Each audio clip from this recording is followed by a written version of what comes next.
She was just a quiet waitress until one night. A rich man's challenge unlocked a talent that left the world speechless. Emma Collins worked in a fancy restaurant in New York City. She wasn't famous, she wasn't rich, and most people didn't even notice her. She wore a clean white shirt, black pants, and an apron every day. Her dark brown hair was always tied back, and she walked quickly but quietly between tables, taking orders and serving food. She smiled politely, but not too much. She spoke softly and only when needed. To the customers, she was just another waitress. To the staff, she was reliable and calm. But no one really knew who Emma was or where she came from. Emma didn't mind being invisible. She liked the quiet, even though her life hadn't always been this way. Every morning, she woke up early, made herself a cup of tea, and took the subway to work. She always brought a small notebook in her bag where she wrote little pieces of music, even if she never showed them to anyone. No one at the restaurant knew she had once been a piano prodigy. No one knew that behind her quiet smile was a past, full of both music and pain. When Emma was just 6 years old, her parents noticed she had a special love for music. She would sit by the old upright piano in their small apartment and tap on the keys, creating little tunes by ear. Her mother and father decided to enroll her in music lessons, and soon, her piano teacher told them that Emma wasn't just talented, she was gifted. By the time she was 9, she was playing pieces by Beethoven and Chopin. By 12, she was winning local competitions. Her parents supported her completely. They weren't rich, but they gave everything they had to pay for her music. Emma dreamed of going to a top music school and performing around the world. Her future looked bright. Life doesn't always follow dreams. When she was 17, everything changed in an instant. One rainy evening, her parents went out for a drive to buy groceries. They never came back. A drunk driver ran a red light and crashed into their car. Both her mother and father died on the spot. Emma's world shattered. She was left alone with her younger brother, Noah, who was only 10 at the time, and no close relatives to take them in. She became both his sister and his guardian overnight. She sold their piano and most of their furniture just to afford rent. She left her music school and started working at coffee shops, cleaning jobs, and finally as a waitress. She didn't complain. She didn't cry in front of Noah. She did what she had to do. For years, she kept her head down and worked hard. She moved to New York because it offered better job opportunities and because she thought maybe, just maybe, one day she might find her way back to music. But in a city full of dreams, hers stayed locked inside. She was too busy surviving. The restaurant where she worked now was an upscale place with crystal glasses, candles on tables, and soft music playing in the background. There was a beautiful black grand piano in one corner of the dining area. Most of the time, it just sat there, unused. Occasionally, a hired pianist would come in on weekends to play during dinner service. Emma always looked at that piano when she passed by. Sometimes she would pause for a second and imagine herself sitting there, but she never touched it. Didn't think she had the right anymore. Other waiters sometimes joked about the piano. Maybe one day one of us will sit there and surprise everyone. One of them laughed. Emma just smiled and said nothing. One evening, as Emma walked home after a long shift, she passed by a small street performance in the subway. A man was playing the piano while a woman sang next to him. People had gathered, smiling and clapping. Emma stopped for a moment. Her heart ached. Her fingers moved slightly in the air, remembering how they used to dance across the keys.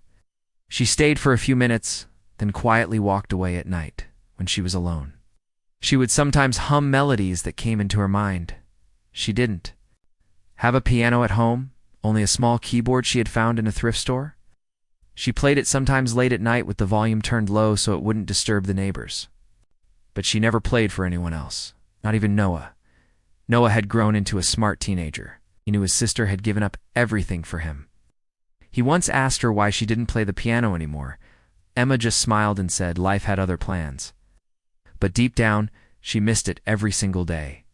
Music had been her best friend, her passion, her escape, and now it was just a ghost that followed her around. Back at the restaurant, her coworkers liked her, but they didn't ask too many questions. She wasn't the type to talk about her past. She worked extra shifts, saved every penny, and made sure Noah had what he needed for school. Sometimes she wondered if she had wasted her gift, but what choice did she have? She had buried that part of herself so deeply that even she had started to forget how good she really was. Oh. It wasn't that she didn't love music anymore. It was just that life had demanded everything from her and she gave it. Everything might have stayed the same if that one man hadn't walked into the restaurant that night. She didn't know his name then. She didn't know he was a millionaire or that he had a history of treating people badly just because he could. To her, he was just another customer. But that customer would soon demand something that would open the door Emma had kept locked for almost a decade. That night, the restaurant was busier than usual. It was a Friday, and people were celebrating the end of the work week. Emma was working table 9, helping a young couple choose a wine. She didn't notice the man in the expensive suit who had just walked in. She didn't see the way he looked around the room with his chin high, expecting attention. She didn't know that he would change her life forever, but fate doesn't send warnings. It just waits for the right moment. That moment was coming, and Emma, the quiet waitress with a forgotten gift, was about to remind the world who she really was. The restaurant was full that evening. People sat at their tables, laughing, eating, and enjoying their meals. Waiters moved quickly between the tables, carrying plates and glasses. Soft music played in the background. The lights were warm and golden, giving the place a cozy, elegant feeling. Emma was doing her usual work, smiling politely, serving dishes, and refilling water glasses. Nothing seemed different to her.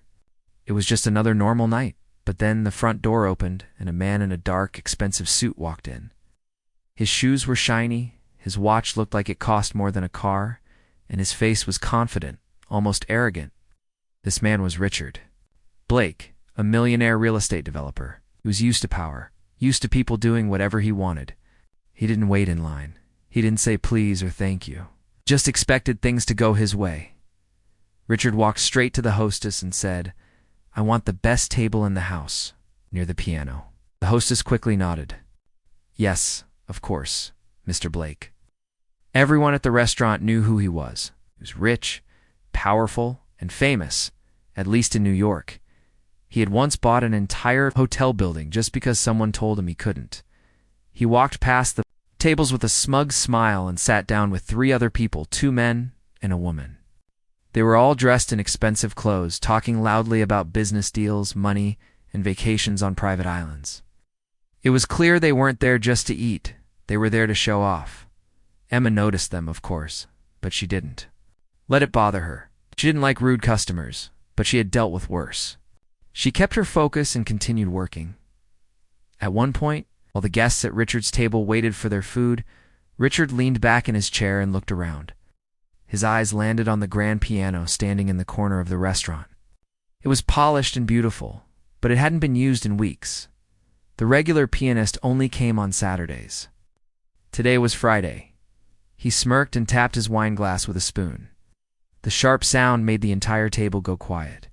Then he pointed to the piano and said loudly, "What's the point of having a piano in a place like this if nobody plays it?" The guests laughed. One of the men at his table replied, "Maybe it's just for decoration?" Richard chuckled. "No, I want someone to play. This place is too quiet." Then his eyes fell on Emma, who was walking past with a tray in her hands. She wasn't even near his table, but he raised his voice to get her attention. "Hey, you. There, the waitress." Emma turned around, surprised and unsure if he was talking to her. "Yes, you," Richard said, pointing at her. "Do you know how to play that thing?" He nodded toward the piano. Emma felt a jolt of shock inside her chest. She looked at the piano, then back at Richard. "A little," she said quietly. "Not sure what to say, a little." Richard laughed. "Perfect. Go ahead then. Play something for us."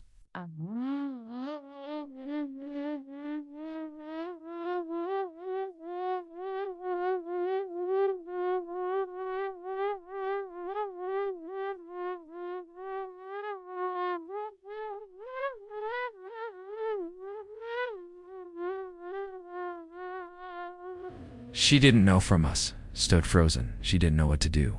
She wasn't hired as a pianist. She was a waitress. This wasn't part of her job. Her hands started to feel sweaty, and her heart began to beat faster. Her first instinct was to say no, but she looked around and saw everyone staring at her. Her manager walked over, trying to calm the situation. "Mr. Blake, I'm sorry, but she's not. I'm not asking her to perform at Carnegie Hall," Richard interrupted, rolling his eyes. "It's just a piano. Let her play something." "Or are you saying your staff is too good for a simple request?" The manager looked uncomfortable. He couldn't afford to upset such a powerful customer. Emma looked at her manager, then at Richard. "B." The whole restaurant was watching now. She swallowed hard. "Okay," she said softly. She put down her tray on the counter and slowly walked over to the piano. Her legs felt heavy, like she was walking through water. Her hands were shaking slightly. She sat down on the piano bench. She could feel every pair of eyes on her. Some people were whispering, wondering if the quiet waitress actually knew how to play. Others were already expecting a disaster, something to laugh about. Richard leaned back in his chair and smirked. He clearly thought this would be amusing. Emma took a deep breath. Her fingers hovered above the keys. For a moment, her mind went completely blank. But then, something changed. A memory returned. The feel of her fingers on the piano keys when she was a child. The sound of her mother's voice encouraging her. The hours she used to spend playing just for the joy of it. That old part of her, the musician inside, woke up. She closed her eyes and pressed the first key. A soft note echoed across the room. Then another, then more. Slowly, the melody began to form. It was gentle at first, like a whisper. Dot, dot, dot, dot, but dot, dot, dot. But soon, it grew stronger. The notes flowed like water, smooth and emotional. Her hands moved gracefully, as if they still remembered every lesson, every hour of practice, every dream. The restaurant grew silent. The clinking of forks and knives stopped. Conversations faded. Even the kitchen seemed to pause. People were stunned. This wasn't a waitress who played a little. This was someone with real talent. Her music filled the room with something beautiful and unexpected. It was not just good, it was soul-touching. Her fingers moved across the keys with confidence, speed, and emotion. She wasn't just playing a song. She was telling a story. A story of pain, love, loss, and hope. The customers who had once looked bored were now sitting up straight, watching with wide eyes. A couple near the window held hands and listened. An elderly man wiped a tear from his eye. Even the staff had stopped what they were doing to listen. Richard, the millionaire, sat with his mouth slightly open. His smile had disappeared. He hadn't expected this. He had wanted to humiliate her or make her look foolish, but now she had completely stolen the moment. He was no longer the center of attention, what she was. Emma kept playing, lost in the music. She didn't care who was watching anymore. That moment, she was free. All the years of hiding, all the pain she had buried, all the dreams she had locked away, they were flowing out through her fingers. The song ended with a soft, beautiful chord. Her hands slowly lifted from the keys, and silence filled the room. Once again, for a second, no one moved. Then the applause began. At first, it was just a few people. Then more. Then the entire restaurant clapped, cheered, and stood to their feet. It was louder than any sound that had filled the room all night. Some people whistled. Others shouted, "Bravo." A woman near the bar shouted, "That was amazing." Emma turned around, shocked. Her face was red, her eyes wide. She had never expected this. She quickly stood up, unsure what to do. She looked around at the people clapping for her and felt tears rise in her eyes. She gave a small bow, then stepped away from the piano. Richard slowly clapped, trying to act like he had planned this all along. "Well," he said loudly, "I guess I have good taste." But nobody paid much attention to him anymore. All eyes were on Emma. She returned to the counter, where her co-workers looked at her with awe. "Why didn't you tell us?" Whispered. Emma just smiled. "I didn't think anyone would care."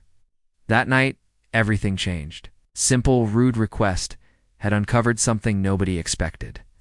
The quiet waitress wasn't just a girl serving food. She was a pianist. A real one.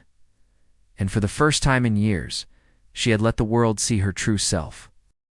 For a few seconds after Emma stopped playing, there was total silence. Not a single person spoke, moved, or even touched their food. It felt like time had frozen in the restaurant. Then, one person slowly began clapping. That clap was followed by another, and within seconds, the entire room was filled with loud applause. People stood up, cheering, whistling, clapping as if they had just seen something magical. Some customers had tears in their eyes, while others looked shocked, as if they couldn't believe what they had just heard. Emma stood beside the piano, completely still. Her hands were trembling slightly, not from fear, but from emotion. Her heart was pounding. She had not played in front of people for nearly 10 years. She never thought she would. She had accepted a life where music belonged only in her past. And yet now, here she was, being clapped for, admired, loved for something she had almost forgotten she could do. She gave a small nod to the crowd and walked slowly back toward the counter. As she passed by tables, people stopped her, thanking her, complimenting her, even asking what her name was. Some told her it was the most beautiful piano performance they had ever heard. Others said they hadn't felt so moved by music in a long time. One elderly woman held her hand and said, "You reminded me of my daughter who used to play. Thank you for that." Emma smiled shyly at them all, but didn't say much. She just nodded and whispered, "Thank you." She felt warm inside, not the warmth from a compliment, but the deep warmth that comes from feeling seen, truly seen for the first time in years. Meanwhile, Richard Blake, the millionaire who had demanded she play in the first place, was sitting at his table, looking both confused and annoyed. He had expected a funny little moment, maybe the girl would press a few keys and embarrass herself. Could laugh, maybe get a good story to tell at his next party. But instead, she had stolen the entire room from him. No one was paying attention to his expensive suit, his money, or his guests. The spotlight had moved completely to a simple waitress, and there was nothing he could do to take it back, trying to save face. He clapped loudly and said in a fake cheerful voice, "Well, that was impressive. I knew she had it in her." His voice didn't match his expression. He was clearly uncomfortable, but no one seemed to care about his opinion anymore. At the back of the restaurant, one of the customers had secretly recorded the entire performance on her phone. She uploaded the video to social media with the caption, "Waitress shocks restaurant with beautiful piano performance. You'll have to hear this." She tagged the location and clicked post. Within minutes, the video started getting likes and shares. People commented things like, "This gave me chills. Is she really just a waitress? And someone needs to discover her now." By the end of the night, it had already reached thousands of views, but Emma didn't know that yet. She was too busy trying to return to her normal duties. Her manager came over, his face full of emotion. "Emma, I had no idea. That was incredible. Why didn't you tell me you could play like that?" Emma looked down and shrugged. "It's been a long time," she said softly. "I didn't think it mattered anymore." He shook his head. "It does. You have a gift, Emma. You shouldn't hide it." One of the chefs came out of the kitchen just to hug her. The other waiters clapped for her too. For the first time since she had started working there, she felt like they really saw her not just as a quiet worker, but as someone special. When she went home that night, her younger brother Noah was sitting on the couch doing his homework. He looked up and noticed the look on her face. "You're smiling," he said with a grin. "Something happened?" Emma chuckled. "Maybe." She didn't go into detail right away. She just sat beside him and rested her head on the couch. It had been such an emotional night that she needed time to understand it all. The next morning, when she woke up, her phone was full of missed calls and messages from her coworkers. "You're famous, Emma. Check the internet. You're trending. Need to see this?" Confused, Emma opened her social media. The video of her playing had now been shared by several large music pages. Comments were pouring in. People from all over the country were talking about the mystery waitress pianist, who played like a professional. A local news channel had even posted about her, writing, "Hidden talent shines in New York restaurant. Waitress wows crowd." With emotional piano piece, Emma couldn't believe it. hands shook as she scrolled through the comments. Most of them were kind and full of praise. Taste. A few people asked where they could hear more of her music. Others begged someone to give her a record deal or a scholarship. She was overwhelmed. She went to work that day not knowing what to expect. When she walked into the restaurant, the staff clapped for her. Even customers came up to her saying, "You're the girl from the video." One woman asked for a photo with her. A small group of teenagers handed her a letter telling her she inspired them to never give up on their own dreams. Emma was touched, but she still felt unsure. Could one performance really change her life? Did she even want that kind of attention? Later that week, something unexpected happened. A man walked into the restaurant during lunch hours. He wore a suit, but he didn't look arrogant. Walked up to Emma and said, "Hi, my name is Mr. Lawrence. I work with a local music conservatory. We saw your video and would love to meet with you. We think you're very special." Emma was surprised. She had never imagined someone like that would be interested in her. Mr. Lawrence gave her his card and said, "There's a scholarship open. Full tuition. We think you should apply." Her heart raced. The last time she thought about music school, she was just a teenager. She had left that dream behind so many years ago. Could she really go back to it now? That evening, she sat down with Noah and showed him the card. "What do you think?" she asked. He smiled. "I think you've always put me first.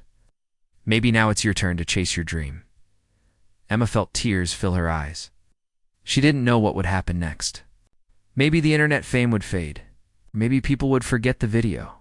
But for the first time in years, someone had believed in her gift hand more importantly. She had believed in it too.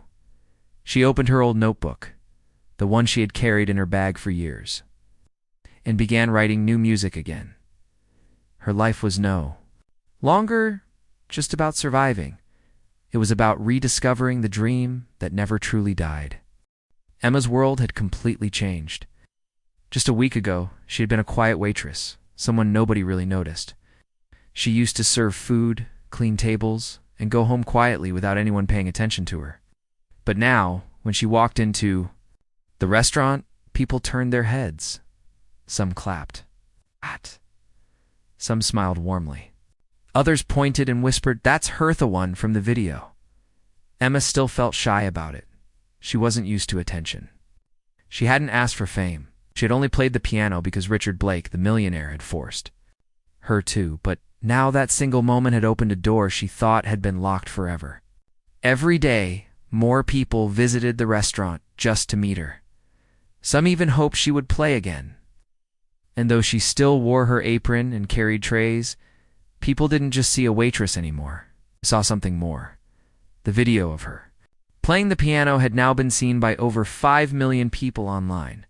Music lovers, teachers, students, even celebrities had shared it. One famous composer tweeted, "Raw talent like this should never be hidden. Who is this girl?" A music magazine wrote an article about her titled, "The Waitress Who Played Her Way into Our Hearts." Emma couldn't believe it. She read every word with a smile and sometimes a tear. But despite all the love, she was still unsure what to do next. She was grateful for the attention, but it also scared her. What if this was just a short moment?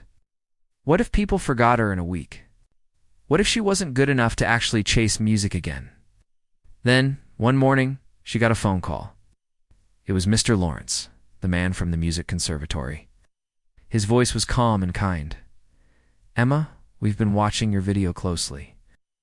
Few of our teachers were deeply moved by your performance. One of them said you play with the kind of emotion that can't be taught. We're offering you a full scholarship to study music with us. No auditions, no tests, just say yes." Emma held the phone tightly. Her heart raced. A full scholarship? A real music school? This was the dream she had buried for so long. But doubts filled her mind. "I'm not sure I can do this," she whispered. Mr. Lawrence replied gently, "I think you already did." Emma looked around her small apartment. She saw her keyboard in the corner, her music notebook on the table, and a picture of her younger self holding a piano trophy, taken when her parents were still alive. She closed her eyes and imagined what they would say. Her mother would smile and say, "Go for it. Her father would nod proudly. She knew this was a second chance.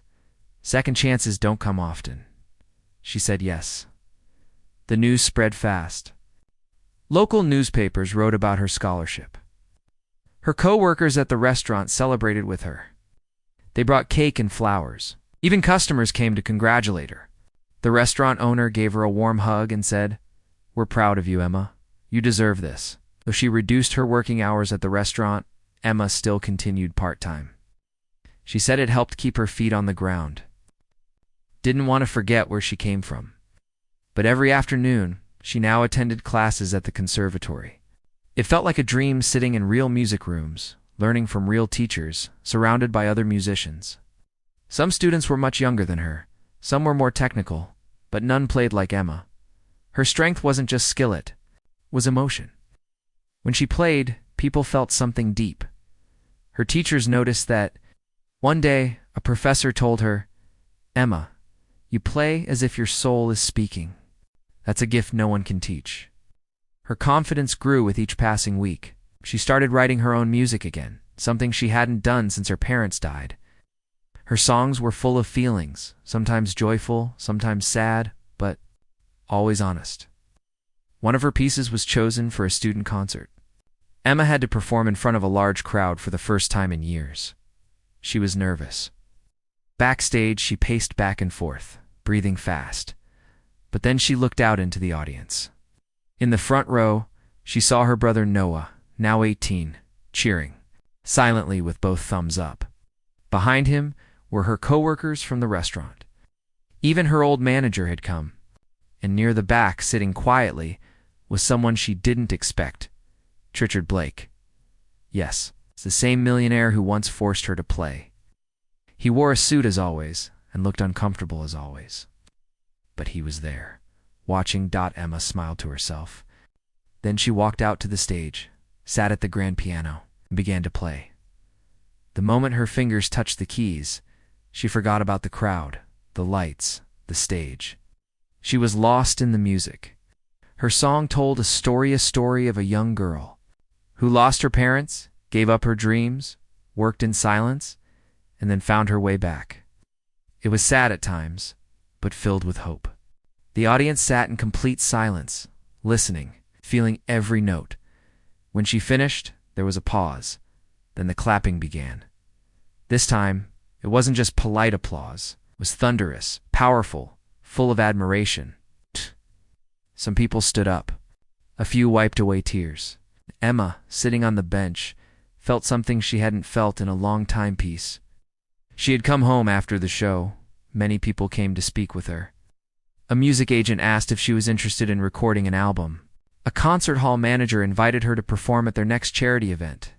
Even a famous pianist shook her hand and said, "Your playing reminded me why I started music in the first place." Emma was overwhelmed, but she stayed humble, she said. She wanted to take things slowly, one step at a time.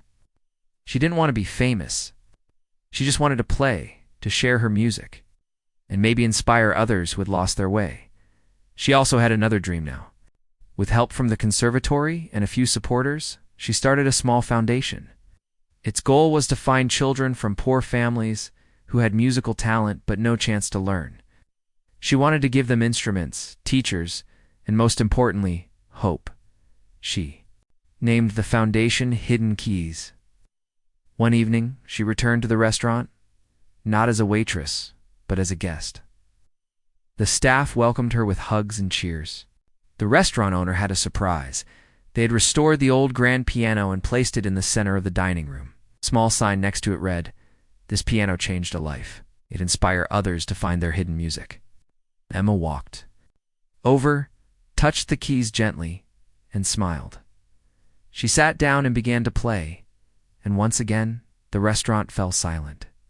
The lights in the concert hall were dim, and the audience was waiting in silence. The stage was set with a shining black grand piano, placed perfectly under a soft spotlight. People had come from different cities just to see her play.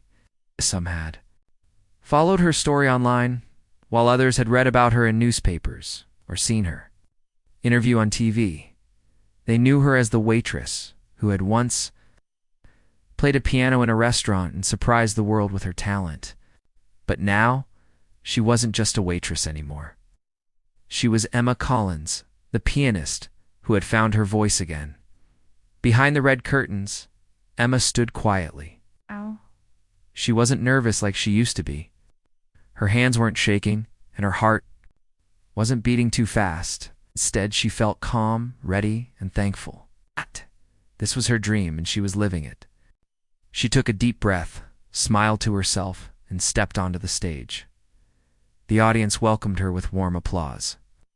She walked to the piano gracefully, sat down, and placed her fingers gently on the keys. She didn't rush. She closed her eyes. For a moment, thinking about her journey, her parents, the accident, the years of silence, the night Richard Blake made her play, and the applause that changed everything. Then she opened her eyes and began to play. The hall filled with music, soft at first, like a whisper, and stronger, deeper, more emotional. Her fingers danced on the keys, each note telling a story. Some parts felt like sadness, others like hope. The audience sat completely still, listening carefully, feeling each moment. No one looked at their phones. No one spoke. It was as if the entire world had paused to hear her play. By the time she finished, the final note lingered in the air like a soft goodbye. Then came silence, and then the applause. People stood up, clapping, cheering, whistling. Emma stood and bowed, tears in her eyes. She wasn't crying because she was sad. She was crying because she finally felt complete. Her music, her pain, her courage, it had all led to this moment. After the concert, people lined up to meet her. A girl, no older than 8, hugged her and said, "I want to play like you one day." An old man gave her a letter, saying her music reminded him of his late wife. Others simply shook her hand and whispered, "Thank you." But among all the faces, Emma noticed one person sitting quietly near the back. Richard Blake. He wasn't smiling or clapping loudly like the others. He looked thoughtful, almost serious. After everyone else left, he slowly walked up to her. "I didn't come to talk," he said. "I just wanted to see it with my own eyes. I only saw someone quiet, someone I could push around. But you showed me something I didn't expect." Emma looked at him and nodded. "You forced me to play," she said calmly. "But in a strange way, I'm thankful. That night changed my life." Richard smiled faintly. "I'm glad it helped, even if I was an idiot." Emma laughed softly. "You were." They both shared a quiet moment. Then Richard said goodbye and walked away. Emma watched him go, not with anger, but with peace. Sometimes, life teaches lessons in strange ways, even through the actions of people who don't mean well. Weeks passed, and Emma's career continued to grow. She was invited to perform at music festivals and charity concerts. She recorded an album of original pieces, all inspired by her life story. The album was named Silent Years, sold thousands of copies within the first month. But despite her growing fame, Emma remained simple and humble. She still lived in the same small apartment with her brother Noah, who was now studying in college. He often told people, "My sister is the strongest person I know." Emma didn't forget the restaurant either. She visited often, sat with her old co-workers, and even played the piano there when the crowd was small. The restaurant had become a special place for many people now. Tourists came to see the piano, take pictures, and hear the story of the girl, who once played by accident and became a star. One day, Emma received a letter from a small-town school. The music teacher had written, "Many of our students come from poor families. We don't have a piano, but we watch your videos and play. Your music on our small keyboards, you give them hope. Thank you." Emma was deeply touched. She decided to visit the school. She carried a surprise with her, a brand new digital piano, donated through her foundation, Hidden Keys. When she walked into the classroom, the children's eyes lit up. They couldn't believe someone like her had come just for them. She sat down and played for them. And after the music stopped, one little boy asked, "Were you always this good?" She smiled and said, "No. I had to stop for a long time. But the music stayed in my heart, waiting for me to return." That night, she wrote in her journal, "Success is not about applause or money. It's about meaning, if I can help. Even one child find their music. Everything I went through will be worth it." As time passed, Emma's name became well known in the music world. But she never let fame change her. She continued to teach, perform, and help young musicians. She started a music school with free lessons for underprivileged children. She even organized a yearly concert where all the performers were students from low-income families. These events became full of joy, dreams, and new beginnings. And yet, even as her life reached heights she had once only dreamed of, she never forgot where it all started with one simple night, one grand piano, and one arrogant man forcing her. To play that night, she had a choice. She could have played something simple, just to get it over with. She could have faked it. But she didn't. She gave her heart, her truth, her story through music. And because she did, the world listened. Emma Collins became more than just a pianist. She became a symbol for lost dreams, for second chances, and for the hidden talent waiting inside ordinary people. She once lived in silence, thinking her gift was gone forever, but now the world was listening, and she was ready to play. Always,